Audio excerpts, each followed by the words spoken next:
Dans le cadre de l'été en grand à Saint-Dié-des-Vosges, le pôle spectacle vivant de la communauté d'agglomération a proposé une représentation du spectacle Flamme de la compagnie SCOM ce mardi après-midi à 15h à la Nef. Labellisé par Paris 2024, Flamme est un spectacle de cirque, de récits qui s'inspire du roman de la petite communiste qui ne souriait jamais de Lola Lafont.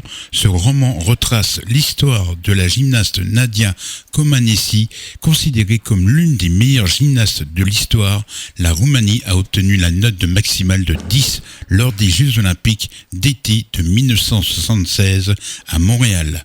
Elle n'est alors âgée que de 14 ans et 8 mois. Elle prend sa retraite sportive en 1981 à l'âge de 20 ans, fuyant la Roumanie le 26 novembre 1989, soit un mois avant la Révolution. Elle rejoint aux États-Unis où elle obtient la citoyenneté le 29 juin 2001. On en parle avec Clémence de Félix, l'acrobate du spectacle Flamme. Bonjour Clémence de Félix. Bonjour. Déjà, bravo pour votre spectacle. Merci beaucoup. On l'a vu jusqu'au bout. Déjà, je vais vous demander de parler de votre parcours et puis comment vous êtes devenue acrobate. Alors, j'ai commencé par la danse. J'ai commencé à l'âge de 6 ans. Donc je m'étais destinée vraiment à une carrière de danseuse. Et puis la danse étant un milieu assez compliqué et assez sélectif, je me suis tournée un peu par hasard vers le cirque. Et depuis, je suis un peu tombée les pieds dans le plat dans le cirque. Et de là, j'ai enchaîné les écoles. Et voilà, maintenant depuis, je suis acrobate. Ça fait combien de temps vous faites de l'acrobatie ? Ça va faire 7 ans maintenant. J'ai commencé en 2018. J'avais 19 ans. Bon, voilà, ça sera plus simple. J'en ai 26 maintenant. Et comment vous décririez ce spectacle Flamme à ceux qui ne l'ont pas vu ?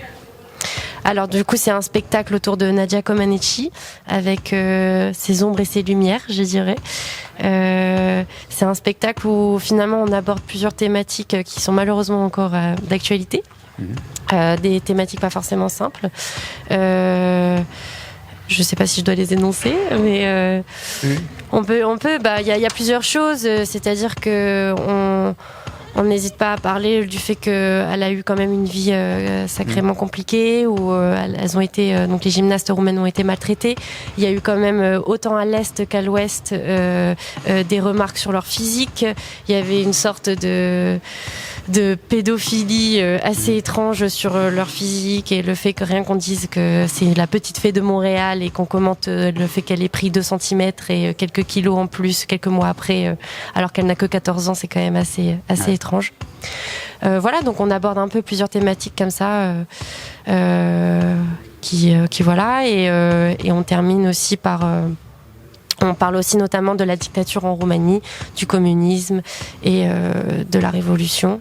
On les aborde plus subtilement, mais on rentre pas dedans, mais on les aborde un peu.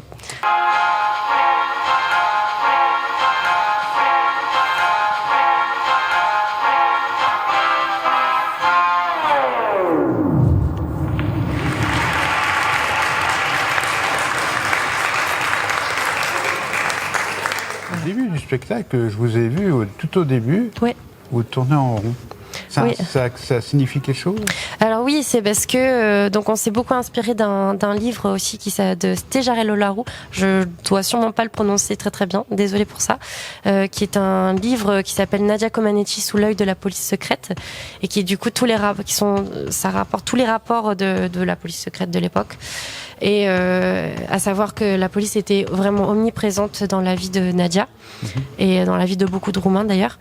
Et c'est-à-dire qu'on ne pouvait jamais vraiment faire ce qu'on voulait, on ne pouvait jamais vraiment dire ce qu'on souhaitait.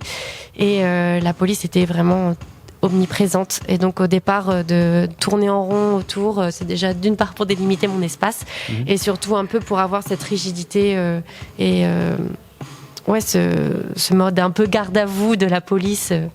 Tout à fait, oui. Voilà. Un sérieux quand vous tourniez en... Moi, j'espère. Ça me met dans le thème. On n'a pas trop envie de vous embêter dès le début. Vous avez mis combien de temps, combien d'heures d'entraînement pour faire ce spectacle-là, ces acrobaties Il y a plusieurs choses. Le spectacle s'est créé en 4 semaines. On a fait 1 semaine à la table et 3 semaines d'écriture. D'ailleurs, on aimerait bien en reprendre quelques jours pour l'améliorer un tout petit peu. Après, les acrobaties, forcément, je les ai pas apprises là. Hein. Ça vient de mon entraînement, etc. C'est quand même, il y a pas mal de ma matière dedans. Donc oui, on a dû être efficace, pour ce spectacle. Donc on a vraiment apporté toutes les deux, la metteuse en scène et moi, notre matière et nos idées. Vous allez encore représenter ce spectacle-là dans d'autres villes Là, il nous reste qu'une date à faire, qui se jouera du coup jeudi à 19h avec l'aide du Couac à Montier-sur-Sault. Peut-être que je le prononce pas très bien. Mais du coup, encore dans la région Grand Est. Ouais. Et on espère avoir des dates pour l'année prochaine. Et en mi-flamme, vous avez d'autres spectacles en vue Alors, je tourne avec 2 autres compagnies déjà. Une compagnie suédoise de cirque qui s'appelle Compagnie Girafe. Et une compagnie de théâtre qui s'appelle la compagnie Coup de Poker. On tourne un spectacle qui s'appelle Icar. Voilà, où je fais... Icar dedans, un petit garçon de 4 ans et demi. Et vous avez des réseaux sociaux Oui, j'ai même une page web, attention, que je me suis créée. Oui, j'ai Instagram et ces trucs-là. Parfait. Voilà. Merci beaucoup. Merci à vous.